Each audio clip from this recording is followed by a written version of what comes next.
अस्सलाम वालेकुम, welcome to my YouTube channel. तो कैसे हैं सब? अल्हम्दुलिल्लाह मैं भी ठीक हूँ। और यहाँ पर जी इसके बाबा ने जाना था 2 दिन बाद, और इससे पहले ये हमें डिनर करवा कर लाए।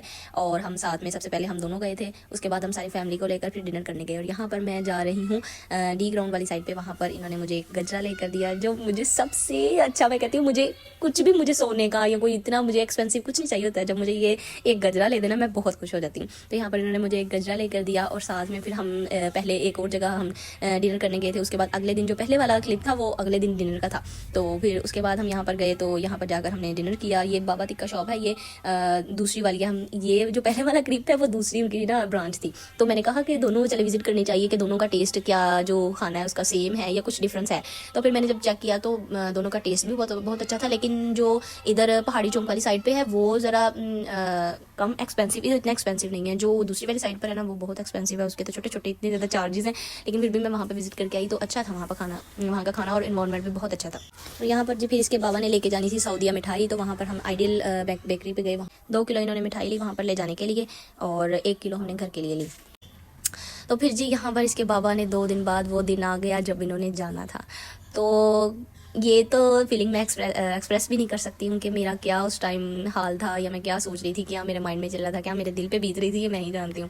तो फिर सुबह सुबह इनकी 8 बजे नहीं, इनकी फ़्लाइट थी मेरा ख्याल है 10 बजे की। तो फिर हमने 8 बजे यानी 2 घंटे पहले वहाँ पर जाना पड़ता है, क्योंकि वो बोर्डिंग वगैरह होनी होती है। तो यहाँ पर फिर हम गए थे सुबह। तो देखे धुंध कितनी और मौसम इतना ठंडा था, और ये लड़के ने मेरी नाक में दम कर दिया कि इनका पूरा एयरपोर्ट खाली था, अभी लोग आना शुरू हो रहे थे।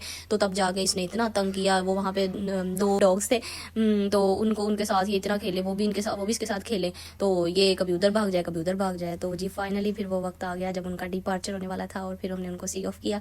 और यहाँ पे ये मेरा बेटा शरारतें कर रहा है, और देखें इसने इतना तंग किया हुआ था। लेकिन ये भी मैं कहती हूँ एकदम से ना जैसे चुप हो गया ना ये, वरना देखिए कितनी शरारतें कर रहा है। और जब इसके बाबा चले गए, ये पीछे अपने बाबा के भाग रहा है और कह रहा है कि बाबा कहाँ है, मम्मा बाबा कहाँ है। क्योंकि यहाँ फिर एंटर होने के बाद वो अंदर नहीं जाने देती है। तो मैंने इसको पकड़ा, मैंने कहा बेटे बाबा चले गए हैं।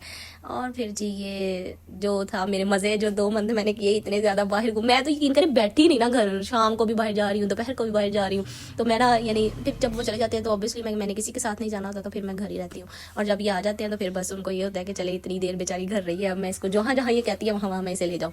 तो फिर उसके बाद आने के बाद मैंने थोड़ा सा मेरा जो काम था, मैं जो मटन थी वो लेकर आई थी। तो उसके मैंने छोटे छोटे पैकेट बना के रखे, क्योंकि अगर एक जगह पे हम इसको फ्रीज़ करके रख देते हैं ना तो कभी कभी थोड़ा भी पकाना पड़ जाता है, तो फिर वो जी वैसे ही रह जाता है। तो मैंने फिर इसलिए ऐसा किया कि मैंने ना मटन के ना छोटे छोटे पैकेट बना कर रख लिए। फिर वो अनफ्रीज़ करना पड़ता है, वो ज़्यादा टाइम लग जाता है। तो जितना सा आपने पकाना हो ना उसके हिसाब से आपने आधा किलो का या 1 पाव का पैकेट बंदा बना के रख लेता है। तो मैंने उनको अच्छे तरीके से वॉश करके मैंने ना उसका पैकेट बनाकर सारे रख लिया। और उसके बाद मेरे पास दूध पड़ा हुआ था, तो अगले दिन का भी फिर वो आ गया था। तो फिर वो जब डबल हो जाता है ना दूध, तो फिर मैं ऐसा करती हूँ जो पिछले वाले दिन का होता है ना कच्चा दूध, उसकी मैं चीज़ बना लेती हूँ। तो चीज़ बनाने के लिए आपने क्या करना है, कच्चा दूध लेना है जिसमें पानी ना ऐड हो, और उसको आपने इतना बॉयल करना है कि आपकी जो फिंगर है आपने डिप करके उसमें देखनी है, ताकि वो टेम्परेचर आपका बर्दाश्त कर सके। जब वो इतना गर्म हो जाए तो फिर आपने उसके अंदर 1 किलो दूध है तो उसमें हाफ कप जो है ना आपने सिरके का डाल देना, ठीक है। तो मैं तो अंदाजे से डाल लेती हूँ, लेकिन 1 किलो में आप ना हाफ कप डाल सकते हैं, और ये इतनी चीज़ आपकी बन जाती है। यानी एक पिज़्ज़ा पे आप इसको ऐड कर सकते हैं।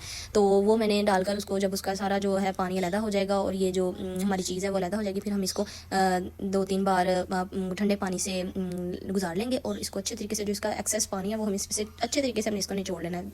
और फिर दूसरी बार हमने पानी थोड़ा सा गर्म करना है, इसको 2-3 बार डिप करना है उसके अंदर, ताकि जो सिरके का जो खटास है वो भी निकल जाए। और 2-3 बार यही प्रोसेस हमने दोबारा करना है। उसको अच्छे तरीके से हमने निचोड़ कर, और बाद में आपने इसको किसी भी रैक में करके आप इसको फ्रीज़ कर सकते हैं, ऊपर वाले खाने में भी रख सकते हैं। वैसे तो ये फ्रीज़र में ज़्यादा अच्छी रहेगी, क्योंकि फिर वो काफ़ी देर तक ये स्टे कर जाती है। अगर आप नीचे वाले खाने में इसे रखेंगे तो फिर इसमें ना फंगस लगने का खतरा होता है, क्योंकि 1-2 बार मेरे साथ ऐसा हो चुका है। तो इसलिए आप इसको ऊपर रखें, जब आपने इसको यूज़ करना है आप 1-2 घंटे पहले इसको निकाल दें ताकि वो अनफ्रीज़ हो जाए, और फिर आप इसको यूज़ कर लें। और उसके बाद जी मैंने शाम को क्या बनाना था, कुछ भी नहीं, मेरा दिल कर रहा था बनाने को हांडी को। तो फिर मैं ना, आपको पता है कि मेरी कुछ उस वक्त इसके बाबा चले गए थे, तो मेरा दिल बिल्कुल भी नहीं लग रहा था और कुछ खाने को भी दिल नहीं कर रहा था। लेकिन ऑब्वियसली मेरा नहीं दिल कर रहा, तो घर वालों का तो उनको तो भूख लगी है ना। तो फिर मैंने सोचा कि फिर अम्मी ने कहा कि तुम ना ऐसा करो कि चिकन टिक्का बना लो। तो फिर मैंने उसको मैरिनेशन करके उसकी रख दी थी। सबसे पहले मैंने उसमें ऐड की चिकन टिक्का के 2 भर के मसाले, टेबलस्पून, मैंने 2 टेबलस्पून चिकन टिक्का के ऐड किए। उसमें धनिया और कुटे ज़ीरे का जो मोटा मोटा दरदरा सा कुटा हुआ हो ना वो मैंने मैंने इसके 1 टेबल स्पून ऐड किया, सॉल्ट ऐड किया, कुटी लाल मिर्च ऐड की और पिसी लाल मिर्च ऐड की और साथ में कसूरी मेथी थोड़ी सी ऐड की।